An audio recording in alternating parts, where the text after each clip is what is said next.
Gera, kai gali plačiai ir drąsiai šypsotis. Gera, kai žinai, kad gali mėgautis įvairių maistų, o ne tuo, kurį pajėgsi sukramtyti. Tad tęsėme pokalbį su Tarptautinio implantologijos centro MIR specialistais apie vieną pažangiausių prarastų dantų atstatymo būdų – dantų implantacijos procedūrą. Praėjusioje laidoje MIR klinikos burnos chirurgas Suelis Bešara supažindino mus su dantų implantacijos procedūros eiga, taikomomis garantijomis bei patarė, į ką svarbu atkreipti dėmesį, kad procedūra būtų sėkminga. Šiandien laidoje su MIR klinikos odontologu Šarūnu Čepu aptarsime paskutinį dantų implantacijos etapą – protezavimą. Sužinosime, kokios alternatyvos siūlomos pacientams, bei pamatysime mūsų projekto dalyvės Viktorijos šypseną prieš ir po gydymo MIR klinikoje. Na, o dabar gydytojo odontologo klausėme, kiek turi praeiti laiko nuo danties implanto įsriegimo, kad būtų galima pradėti protezavimo procedūrą.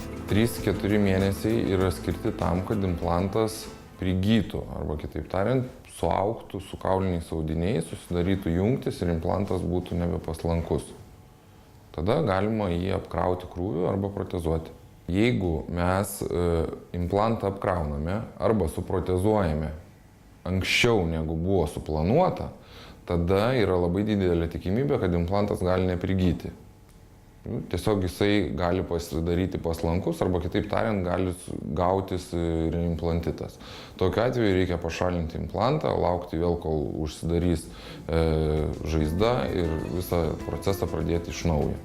Protezavimas. Kam jis reikalingas? Protezavimas yra reikalingas tam, kad gautumėm pilną dantį. Dantis susideda iš šakninės dalies ir vainikinės dalies. Tai protezavimas atkuria pilną visą dantį, nes implantacijos metu yra įsukamas tik implantas, o protezavimo metu yra atkuriama vainikinė dalis. Vainikinė dalis gali būti pagaminta iš 2 medžiagų pagrinde. Tai yra metalo keramika, kada yra pagrindas metalinis ir ant viršaus yra užkepama keramika, arba bemetalė keramika, kada metalo jau nėra visai toj konstrukcijai.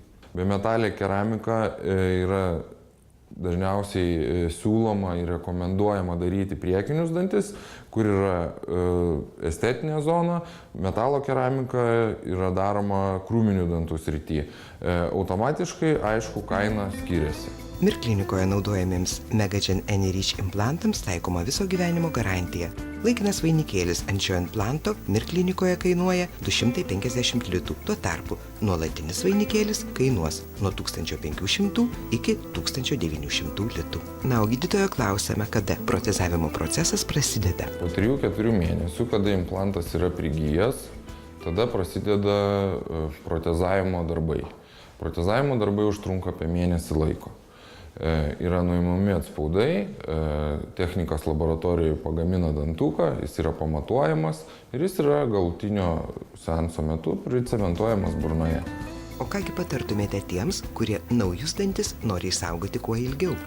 Po implantacijos, po protezavimo, po estetinio plombavimo visada reikia valyti dantis, laiku kreiptis pas burnos higienistą ir reguliariai lankytis pas savo gydytoją odontologą.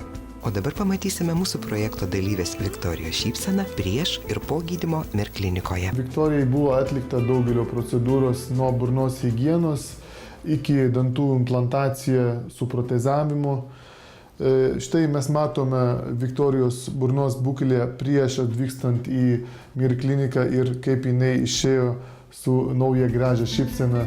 Noriu pasakyti tiems, kurie nesiryžta ir dvejoja dantų implantavimui, kad tai yra neskausminga ir greita procedūra, kuri leidžia šypsotis plačiai.